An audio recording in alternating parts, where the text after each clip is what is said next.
Ilusionado já estava. E, portanto, a questão é, no dia a seguir eu ia acordar lesionado. Ia acordar feliz porque acabei a prova, ou de trombas que não acabei a prova. Mas a lesão ninguém me atirava. E já tive que fazer esse call algumas vezes. E decidi sempre pude decidir, sempre teve nas minhas mãos. Que basicamente foi todas as vezes menos uma. Decidi continuar e nunca me arrependi disso. É como ir para BTT e, ok, há um gap e há um grande assalto daquele lado, mas ali passo ao lado do salto.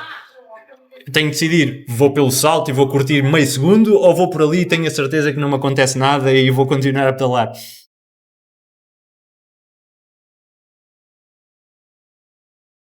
Bem-vindos ao podcast Viagens a Pedal, o podcast de todos os viajantes de bicicleta. Há um momento em todas as viagens em que deixa de ser uma questão física, passa a ser uma questão mental. O corpo ainda consegue continuar, mas a cabeça começa a negociar. Hoje quero falar sobre esse momento. Quando tudo aperta, continuas ou desistes? Tenho comigo dois viajantes que conhecem bem esse tipo de decisões. O João Pombinho, que esteve connosco no episódio 39, a falar da sua aventura pelo Quirguistão. Já acumulou milhares de quilómetros em bicicleta e experiências em ambientes muito diferentes, onde muitas vezes é preciso decidir onde insistir ou mudar de plano. O João Pinto esteve connosco no episódio 50, a falar sobre o seu Portugal Divide. Tem também uma longa experiência de desafios de bicicleta, onde já enfrentou situações onde a linha entre coragem e teimosia nem sempre é clara, como nos contou nesse episódio. Por isso, hoje, a pergunta é simples. Quando tudo aperta, continuas ou desistes? Segue o nosso podcast nas redes sociais, subscreve nas plataformas de podcast e YouTube para saber quando saem novos episódios. Deixa comentários e avaliações. Olá, bem-vindos. Vamos começar então a lançar perguntas e ver quem é que as agarra, quem é que é o mais rápido. Quando algo corre mal, qual é que é a vossa reação natural? Bem, depende de quando é que corre mal. No meu caso em particular, normalmente eu ligo os sensores, começa a minha prova quando a primeira coisa corre fatalmente mal. É quase um trigger. Mas pronto, correr mal temos de definir, não é? Há uma gama muito grande de coisas que podem acontecer. Então o que é correr mal? Como é que podemos partir? Qual é que é as 3 piores coisas que podem acontecer mal? Bem, há o correr mal que nós já antecipámos e que já previmos e, portanto, temos um spare, temos uma estratégia para lidar, se for uma falha de energia, temos... Está a correr mal, mas é gerível, está dentro do plano. Versus está a correr mal e eu estou fora de plano. Vou ter que ligar a tola, vou ter que pensar como é que eu saio daqui e depois há aquele correr mal já fora disso que é, se calhar não vai dar para acabar. Portanto, eu começava já, se calhar, por separar nestas 3 gamas. Ok. Então, é mesmo mal, então. Tu me pensas da mesma maneira, também? O que é correr mal para ti? Sim, eu diria que concordo. Há essa divisão, porque há coisas que nós já sabemos que vão correr mal. Sabes que vais sofrer, sabes que vais estar cansado, sabes que vai haver momentos onde não te apetece estar ali, e às vezes tem muito a ver com a situação. E eu estou um bocadinho mais a falar vocacionado para provas, porque em passeios é raro a parte psicológica não estar lá. Estou lá para aproveitar. E sinto-me mesmo nas 7 quintas quando se trata de um passeio e não uma prova. Eu acho que, para mim, os verdadeiros desafios mentais, físicos e tudo mais acontecem mesmo durante uma prova. E para mim as piores é físicas, quando não podes fazer nada quanto a isso. E não físicas por teres exagerado, mas sei lá, um saddle sore, uma lesão. E aí para mim é mesmo aquele momento onde é mais difícil mais difícil e às vezes mais fácil também. Quando a lesão é gravíssima, parte de ti quer continuar, mas sabes que vais fazer algo de errado, como eu já fiz no passado e falámos no teu podcast há uns tempos atrás. Mas essas são as decisões que, passado um tempo, agora são as mais fáceis para mim de tomar. É quando se trata de físico, lesão. Mas a tua reação natural é insistir ou é parar? É insistir. É insistir até ver onde dá. Por exemplo, a última vez que abandonei foi no Gravel Birds. A insistência foram 200 km. Qual é que era a queixa? A queixa, a melhor. Se eu pensar bem na coisa, a insistência foram 500 km, que a dor estava lá desde o início. Que eu, 2 dias antes da prova, apareceu uma borbulha, chama-lhe o que quiseres, mesmo na zona onde os ossos do rabiosca sentam no banco. No interface. Mesmo no interface. Então, assim que sentas no banco, já estás a sentir a dor. Então eu comecei logo a prova com o rabo de lado. E pronto, isso foram 500 km. a insistir, mas o problema real apareceu quando também as costas começaram a doer, porque para evitar estar com o rabo sempre lá, andava a pedalar muito tempo em pé. Sim. Então estava a começar a insistir muito nas costas e eu descobri que tenho uma hérnia, como todos se calhar temos, mas essa hérnia andava-me a chatear nessa altura. E sim, é insistir, acho que está na nossa natureza, falo por ti se calhar também. Acho que um ultraciclista, um aventureiro, insiste, não é hipótese. Tu também. Sim, à partida assim, é a reação natural, se lá estamos é porque é importante o suficiente, ou temos ali um objetivo forte o suficiente para lá estar, e normalmente nas outras, quando se passam 2, 3, 4 dias, não é uma questão de se, é uma questão de quando e como é que vamos gerir. Depois é um tema quase de gestão de prioridade. Mas o que os faz continuar num dia assim, ou nessas situações, é mesmo, este é o meu objetivo, eu vim para aqui para isto, eu sei que vou sofrer. Se calhar normalmente há aquela forma de catalogar as provas, e já que estamos no contexto de provas, não é? As provas A ou B ou C, no calendário há provas que nos dizem mais, provas que são, se calhar, não nice to have, mas são preparatórias para as que nos dizem mais, e algumas são, olha, vou lá rolar, vou conhecer amigos, vou lá estar um bocadinho. Portanto, depende muito, acho eu, também do quanto é que nós queremos fazer aquela prova, fazer aquele resultado ou fazer aquele tempo.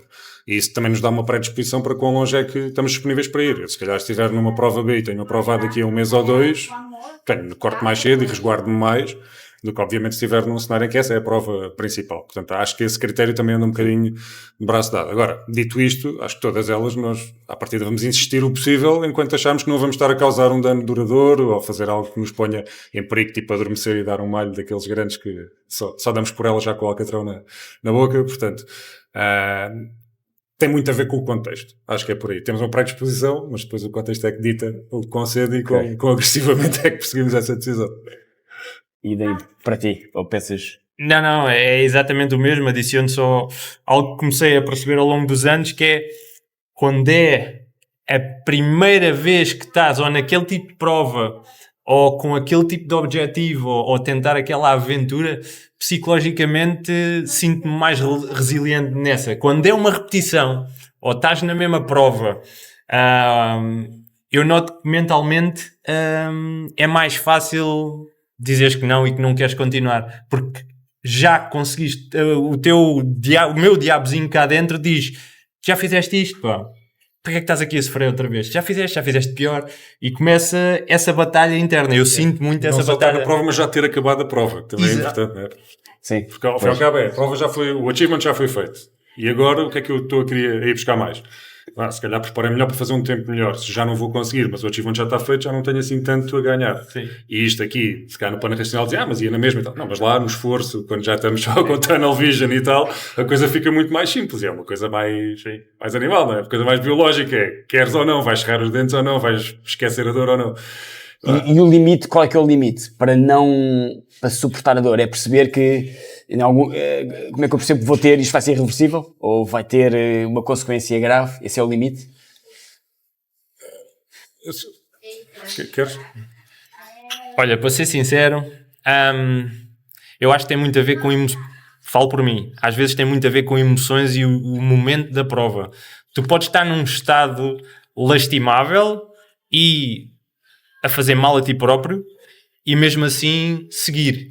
Se tu tiveres a ver que o objetivo ainda é inalcançável, eu noto isso em mim. Agora, se eu vi que o objetivo já está longe e estou-me a magoar, estou a provocar uma lesão, eu diria que é mais fácil dizer, ok, não, este é o limite. Tem muito a ver, é o sofrimento, claro, há limites, não é? Uma pessoa não consegue sofrer mais do que aquele ponto.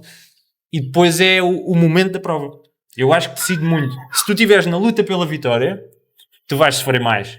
Acho que ninguém aqui vai dizer uma coisa, ou uma vitória, ou um bom resultado que nunca conseguiste.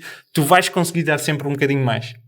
Do que se as coisas estiverem a correr extremamente mal e o ano passado fizeste top 10 e este ano vais nos 50 primeiros e começa o diabinho. O que é que estás aqui a fazer? Fizeste top 10 no ano passado. Eu sinto um bocadinho isso. Sim, acho que vem um bocadinho também da âncora que se coloca nos objetivos, não é? Eu se calhar tenho um regime um bocado diferente de calendário, uma roadmap é um bocadinho diferente, faço também outras modalidades, portanto para mim não é tão importante comparar-me diretamente em termos de ranking com a malta que está super especializada a fazer ultras, ou que elege uma prova e esta eu vou fazer um pódio, ou isto ou aquilo. Pronto, também acho que o tipo de objetivos que definimos também dita um bocadinho isso. E no meu caso eu pondero muito uma coisa que é que benefício é que eu tenho em parar ou em desistir. Eu já tive algumas situações, e podemos falar um bocadinho mais daqui a pouco, em que ilusionado já estava. E portanto a questão é, no dia a seguir eu ia acordar lesionado, podia acordar feliz porque acabei a prova, ou de trombas porque não acabei a prova, mas a lesão ninguém me atirava. E já tive de fazer esse call algumas vezes, e decidi sempre pude decidir, sempre teve nas minhas mãos, que basicamente foi todas as vezes menos uma, decidi continuar e nunca me arrependi disso. Agora, a dureza está lá, o sofrimento é driblável até certo ponto, mas há uma altura em que fisicamente as coisas não funcionam, mecanicamente, e depois é ter dor no joelho, uma inibição de movimento, o pessoal para, estica, descansa uma hora, experimenta dormir e acordar, ver como é que aquilo está, e muitas vezes surpreende. Já tive vezes que tinha o tendão daqueles, via-se por fora da meia, um inchaço enorme, no meio do Portugal Divide aconteceu-me isso, e no dia a seguir conseguia pedalar miraculosamente. E se me perguntassem 10 vezes no dia anterior, isto amanhã está pedalável, eu disse, nem andar, quanto mais pedalar, é impossível. Mas estava, e depois deu. Portanto, uma coisa que me habituei foi dar sempre uma oportunidade de, claro que se estás a correr para ganhar a prova ou para o top 3, não há oportunidade de coisa nenhuma, não vai parar 2 horas porque senão, ou 5, pronto. Portanto, aqui um bocadinho também é esse mindset das provas. Há cenários em que tu vais, e eu tipicamente tenho escolhido mais recentemente provas em que gosto de ter dúvida sobre se aquilo é acabável ou não. Isso dá-me uma pica particular do que propriamente dizer, bom, acabável é, agora vamos discutir tempos. E depois entramos na discussão de, bem, o que é que esta malta faz o resto do ano, qual é importante é a prova para eles, portanto depende das métricas, mais uma vez. Tu ancoras internamente, externamente ou ambos, mas acho que isto influencia muito, só para fazer o ponto com o objetivo, o teu drive para continuar ou não. Acho que é isso depois. Disseste que tinhas o controle, que em todas as vezes tinhas o controle exceto uma. Qual é que foi essa? Porquê é que não tinhas o controle? Partia a clavícula em 4 bocados, ficou espetada no trapézio, tinha uma ambulância ao lado e tipo... Estava ali. BTT, barro, não havia uma grande possibilidade. Estava com um amigo meu que é médico e disse logo, está quietinho, nem inventes, estás a ver? O corpo logo, assim que aquilo depois tem o desagramento interno, o corpo logo começa a parou. E já é engraçado, eu, meses depois já sonhei com esta porcaria e disse, mas se calhar só que depois era uma prova de multidias, por etapas, no dia a seguir havia outra etapa, nem sequer era a última, estava a 25 km do fim, mas caso estivesse a 10 e fosse uma prova muito importante, a gente pegava na bike ao lado e acabava aquilo a pé. Agora, na verdade foi a única DNF que eu fiz, dizes, olha, se fosse estrada, acabava. Se fosse BTT, disse, isto é borderline stupid, e comecei a olhar para o calendário e disse, os 2-3 meses a seguir, se eu agora vou aqui feito parvo só com uma mão e me espalho outra vez, também é um bocadinho esse critério, né? Eu aplico muito esse filtro. Se eu tiver que explicar isto às minhas filhas daqui a umas semanas, dizer, foi mesmo estúpido, isto é mesmo uma cavalidade das grandes. Vou dizer, não, isto era relativamente razoável e ainda estava dentro do risco, mas eu faço muito esse teste. Se eu tiver que explicar às minhas filhas a minha decisão, eu vou ter vergonha da minha explicação ou não. Então, falando em histórias, vamos lá contar histórias que tenham tido, onde tiveram um problema, pararam, mas deviam ter parado mais cedo. Já estou a falar um bocadinho, faço outra vez aqui ao jogo. Tipo 500 km antes, por exemplo. Não me apetecia... Se for fora aquela que já falámos. Sim, não me apetecia repetir essa. Essa é forte. Mas sim, sem dúvida, acho que para quem já ouviu o outro episódio vai ser um bocadinho uma repetição, mas sem dúvida essa foi uma estupidez das maiores. E é outra coisa que eu meto na equação, juntando à que estávamos a falar antes. Por mais importante que seja para mim agora acabar uma prova, a lesão mete-me bastante medo, porque eu gosto de pedalar. Não é só fazer provas, eu gosto de fazer coisas todos os dias. E esse erro que eu cometi no Portugal Divide tirou uma bicicleta durante um mês e tal. Então eu meto sempre na equação. É como ir para BTT e, ok, há um gap e há um grande assalto daquele lado, mas ali passo ao lado do salto. Tenho que decidir, vou pelo salto e vou curtir meio segundo, ou vou por ali e tenho a certeza que não me acontece nada e vou continuar a pedalar. E para mim, desde esse episódio do Divide, eu coloco muito isso na balança, que é, ok, estás-te a lesionar, mas isto estás-te a magoar e isto vai continuar, vais ter de fazer alguma reabilitação, vais perder tempo de qualidade ou será que a coisa vai passar? Mas para mim, pronto, foi esse o episódio em que me lesionei no gêmeo e andei feito estúpido a pedalar só com uma perna durante o resto do Portugal Divide. Umas boas centenas de quilómetros, não é? Foram 600. muito bem. Yeah, foi isso. Alguma delas? Queres Uma em que em que tiveste que desistir? Devia ter parado antes. Devias ter parado antes. Devia ter parado claramente. É saber agora.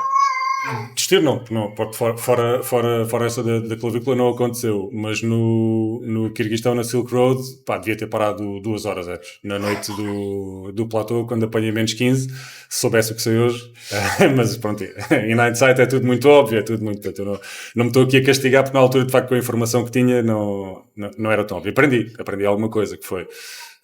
e pronto, aqui também só para não estar a recuperar e massacrar quem já ouviu, mas pronto, basicamente estava 3 ou 4 dias do fim, o discernimento já não era muito, foi uma altura em que fomos ao lago, que está ali cerca dos 1800 metros, e subia numa manhã de novo até aos 4000, só que depois ao longo do dia tínhamos ali uma série de dificuldades, de pântanos, de travessias de água imprevistas, e portanto em vez de demorar 3 ou 4 horas demorámos 7 ou 8 a fazer uma coisa que supostamente era no plano e que no mapinha ninguém dizia nada, aliás que ali no Google Maps parece tudo perfeito. E a verdade é que cheguei ao pé da última subida, já para a platô da Arabel, para os 4000, numa situação em que, sabendo o que sei hoje, o que eu faria era parar e testar. Estou a entrar em hipotermia ou não, ainda tenho destreza nas mãos ou não. Portanto, eu deixei-me ir 1 hora e meia, naquela do, ok, está frio, mas eu vi os graus a descer, e quando aquilo chega aos menos 5, e eu tentei parar, já não conseguia montar acampamento. Portanto, se é a geneira, como é óbvio. Portanto, a minha lesson learned não foi dizer, nunca mais subo aos 4000 a esta hora da noite, foi, sobes, mas paras de meia hora, checas as mãos, e no momento em que começas a deixar de sentir as mãos, acampas onde estiveres e acabou-se. Portanto, essa foi a lesson Uma learned. lição. Ganha só aparência. E 2 dias depois pulei em prática e funcionou. Desculpa a Mas, história. mas acho também importante isso, apesar de ter sido uma apertão grande e literalmente uma gelada, eu lutei um bocadinho comigo mesmo para não ter ficado traumatizado com essa experiência, a ponto de depois 2 noites a seguir dizer, não, então para às 7 da tarde e acabou-se, porque isto custou-me muito. Há sempre ali qualquer coisa, há um compromisso, há uma coisa que se pode aprender, tipicamente. Ok. Agora vamos fazer aqui um pequeno desafio, que é, eu vou conto aqui uns cenários e vocês dizem se continuam ou se desistem. O que a resposta, imagino, vai ser continuar em todas elas. Portanto, que é febre ligeira durante uma travessia. Continua-se ou desiste? Ou seja, sem mais sintomas, tinha ter mais sintomas aqui Enquanto for ligeira. Enquanto for ligeira, sim. ligeira Sim, é o... Qual é que é o sinal para parar? Com a febre? Mas o que disseste é precisamente isso. Há outros sintomas, há aqui outras Exato, coisas. podemos ir Só uma febre ligeira num contexto de desidratação ou depois de um golpe de calor. Às vezes eu ao fim do dia sinto que estou febril, mas estou basicamente a refletir a porrada de calor que apanhei o dia todo, e portanto estou a ensopar roupa à noite, não estou necessariamente com um quadro de febre, não é? Estou quente, o corpo está quente, está a devolver. Às vezes também é preciso, com a experiência, discernir um bocadinho isso. Tremores de frio, estou a somar mais... Tremores de frio, complica. Vamos passar. Vou começando a subir para ver qual é que é o limite. Depende também um bocado do contexto. Por acaso febre nunca me aconteceu, mas tenho uma história muito engraçada que foi em Espanha com um amigo que realmente ele teve febre exatamente no início dessa aventura. E eu fui tão teimoso a dizer, vamos devagarinho, vamos continuar. E depois faltava subir a um mirador que é Pena de França. Okay. Então, em La Alberca, havia lá uma loja que vendia um monte de coisas para puto. E havia lá uma corda de saltar.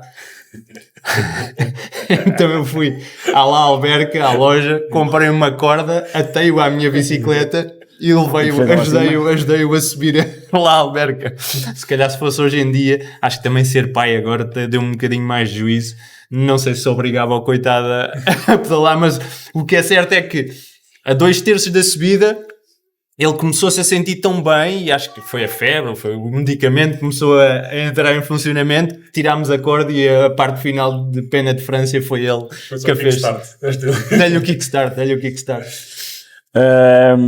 Bicicleta avariada numa zona remota. Ok. Não tenho os exemplos do Pombinho. Ele já esteve em zonas muito mais remotas do que eu, mas já me aconteceu na Serra da Estrela ficar sem mudanças e faltava subir muito.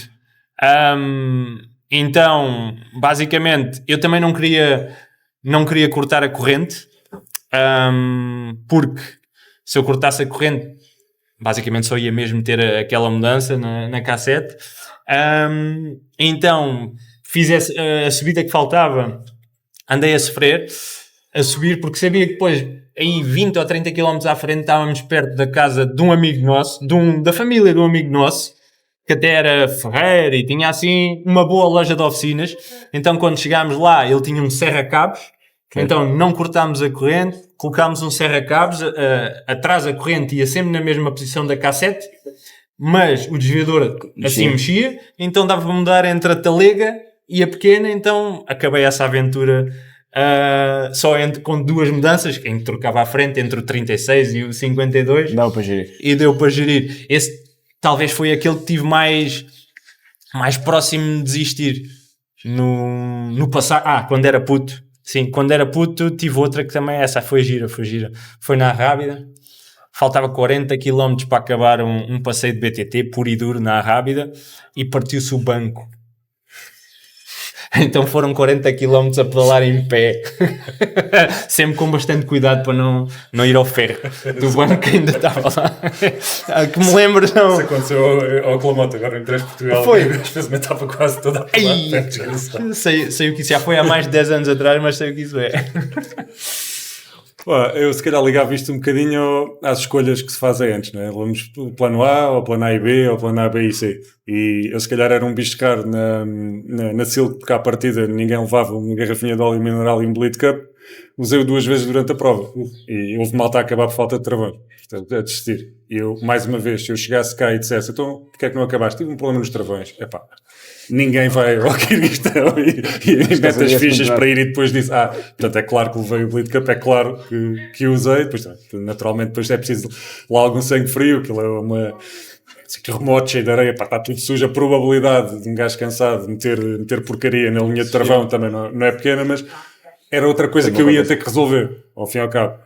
Agora, literalmente são coisas que, se estás disposto a ir tão longe, também estás disposto a levar mais um bocadinho de volume, mais um bocadinho de peso. É um bocadinho, se há 30 e tal variáveis para cobrir, eu quero cobrir 20 ou 25, vou 25, não vou às 30, mas é um bocadinho por aí. Leio muitos relatos, gosto de perceber o que é que pode correr mal e ia-me sentir muito mal se eu tropeçasse em algo que alguém já tropeçou, deu-se ao trabalho de escrever, estava disponível, eu por preguiça não foi um ângulo que eu não cobri. Porque, pronto, lá está. Uma coisa é fazer uma prova BOC por aqui, que o custo de distância não é assim tão grande. Há outras provas que quase centras o ano à volta daquilo, às vezes mais do que um ano. E portanto, nessas, eu de bom grado levo volume a mais e peso a mais para tentar fechar. Depois há coisas, e também percebi na Silk que, é preciso fazer um dia inteiro de Ike-a-Bike, faz-se. Não, enquanto houver cut-off, eu não vou desistir. Se tiver que lá a bike às costas, ela já me levou muitas vezes, portanto, payback. Ok, agora outra, que aqui é um bocadinho, tu já contaste uma história, que é o teu companheiro, a pessoa que quer desistir, o que é que tu fazes?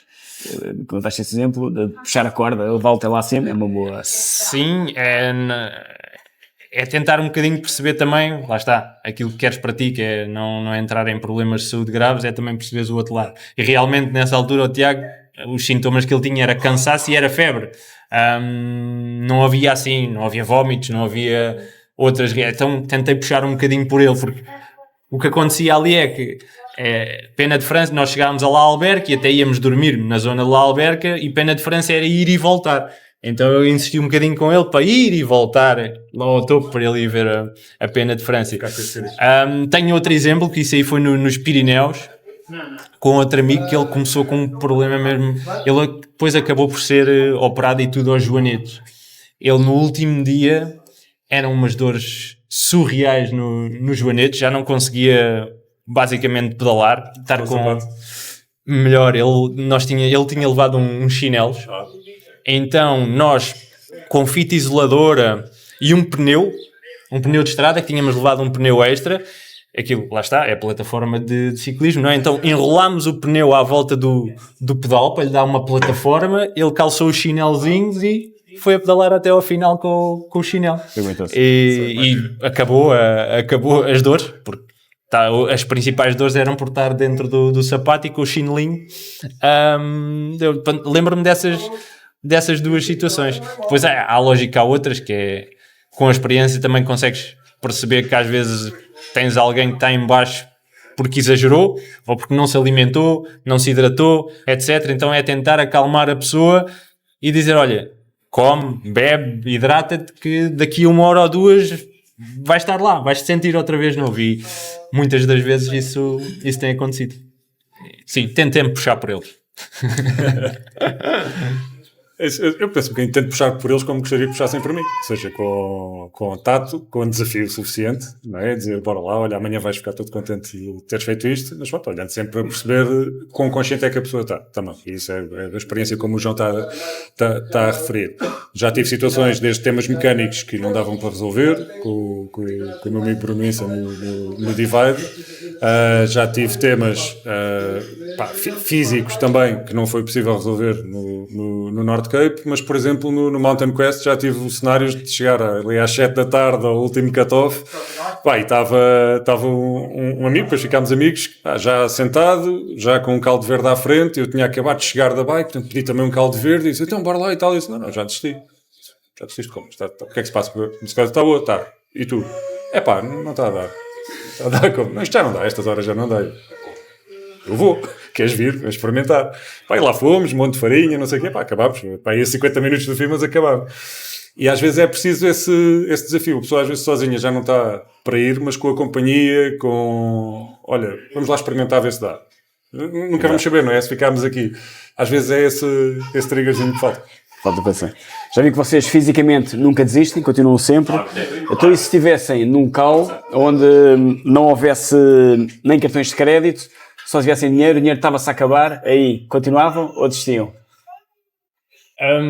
É assim, numa situação dessas onde não tens cartão de crédito, não tens nada, desistir também não é fácil, não é? Se desistes é porque há civilização por perto. Se há civilização, podes sempre tentar umas borlas, bater à porta de alguém, pedir qualquer coisa. Acho que por falta de dinheiro, nem que se eu tivesse uma situação dessa, nem que sugerisse à senhora ou ao senhor trabalhar um bocadinho para me darem qualquer coisa para comer. Mas por falta de dinheiro, acho que não iria desistir. Há sempre, nas outras nós levamos sempre muita tralha. Há sempre qualquer coisa para dar em troca, ou dizer, olha, o dinheiro não tenho, o que é que eu posso fazer? Olha, posso trabalhar, vou oferecer ou deixar cá qualquer coisa com algum valor, posso pedir emprestado, posso mandar um PayPal para alguém conhecido. Portanto, hoje em dia é um bocadinho, acho que o truque da pergunta é exatamente qual é que é o custo de existir. Vou ter que apanhar um transporte para algures, vou ter que... E às vezes o custo de existir, e não é só neste cenário específico, é o que manda nisto, não é? Várias pessoas passaram por esta experiência na Silk, que era, se eu quiser desistir agora, eu nem daqui a um dia e meio estou na capital e vou passar por muito até lá, vou ter que levar a bike até um sítio onde mesmo acionando o botão de SOS venha cá uma Straca a buscar, vou ter que esperar por um autocarro. É um processo às vezes tão tortuoso que aquilo que se calhar, se fosse carregar num botão e estávamos em casa ou no fresquinho ou a comer gelado, só carregava, mas se pensares realmente bem o que é preciso para depois chegares a esse cenário e dizer, se calhar vou dar mais uma horinha, não é? Ok. Então, e qual é que é a diferença entre coragem e teimosia? Temos sua determinação também pelo caminho. Determinação. Coragem acho que está lá. Se calhar diferenciava mais entre teimosia e determinação. Normalmente na teimosia tu não tens um motivo muito racional. Pode haver ali ego pelo caminho, pode haver decisões menos boas. Não é fácil separar, e sobretudo visto de fora, tu distingues teimosia com determinação ou obstinação. São coisas muito diferentes, acho eu, de dentro para fora. Vividas são muito diferentes. De fora... já fui chamado de teimoso muitas vezes. Acho que na teimosia tu estás já com motivos muito difíceis de explicar a alguém, muito difíceis de racionalizar, e estás a insistir por algo que na realidade não devias estar a insistir. Que é já o ego. Pode ser, provavelmente. O ego é das coisas é dos maiores drivers que faz falta também, não é? Mas deve lá estar, obviamente, faz parte da equação na conta peso e medida, mas quando estás tantas já está despido e já é só o ego, algo que se perdeu, não é? Vamos voltar ao cruzamento anterior, perdemos ali alguns. Acho que é muito por aí a diferença. Se conseguimos ainda estar numa base em que em que conseguimos explicar o porquê, conseguimos dizer, olha, não, mas o meu motivo é este, tem mais a ver com propósito, acho eu, o teu motivo, o teu propósito, a razão para estares ali, e isso dá asas à obstinação, dá asas à determinação, a seres resourceful e buscar alternativas para terminar. E buscar alternativas para terminar com um bom motivo não é teimosia. A teimosia é insistir quando já não tens motivo e estás a fazê-lo, já não é para ti. Não tem um propósito. Sem querer, já É o propósito. Não é? Acho que o propósito é o norte. Sem muito para adicionar, acho que é um pouco por aí. Acho que as coisas que vejo, e às vezes coisas que sentia no passado, às vezes a teimosia é... ligo muito a estares a terminar algo, se calhar não é por ti. É queres provar alguma coisa ou tens alguma coisa a provar. Acho que entra a determinação quando tu realmente, olha, estás numa prova e, olha, se o GPS for embora isto não vai para o Strava, mas não me interessa, eu quero acabar isto na mesma. Acho que isso é a determinação, é por ti, não queres mostrar nada a ninguém. Se calhar a teimosia, há razões externas para quereres terminar algo, para estares a insistir. Não sei, eu vejo um bocadinho a coisa assim. Ele falou muito bem, não vale a pena adicionar muito mais. E a experiência faz-nos ficar mais corajosos ou ficamos mais prudentes? Acho que... As duas coisas, ambas, ficamos mais... Acho que temos mais consciência de tudo. Acho que a coragem aumenta, chama-lhe coragem, chama-lhe o que quiseres, porque já passaste por tantas situações que calhar não stressas, porque já passaste por pior e consegues perceber, ok, já tive pior, já fiz isto, já fiz aquilo. E também a prudência, por outro lado, também já passaste por situações que no final viste, epá, isto podia ter corrido mal.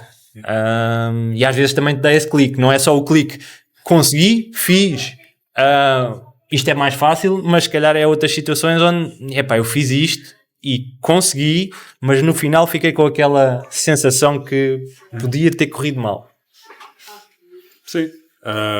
Acho que também tem a ver com tu perceberes o porquê que a coisa correu bem ou não correu bem. Ou seja, dá-te um bocadinho de filtro. A coragem, como o João disse, está lá porque, pá, já tive pior, já passei isso. Não é um tema de vou-me submeter a isto ou não, arranjamos sempre qualquer coisa pior, um bocadinho por aí. Outra coisa diferente é já saber a que sinais é que vamos estar atentos. E, portanto, temos muito mais critério e muito mais foco a abordar o risco, a discernir o risco. Não tenho medo nenhum de dólar à noite, seja onde for. Porque sei a que sinais é que devo estar atento, sei onde é que devo acampar ou não, sei o que é que devo garantir horas antes para depois estar ali mais à vontade. Mas tinha. E, portanto, eu não fiquei mais corajoso, fiquei mais conhecedor. Um dos motivos pelos quais fui fazer a SILC é que tinha medo de fazer a SILC.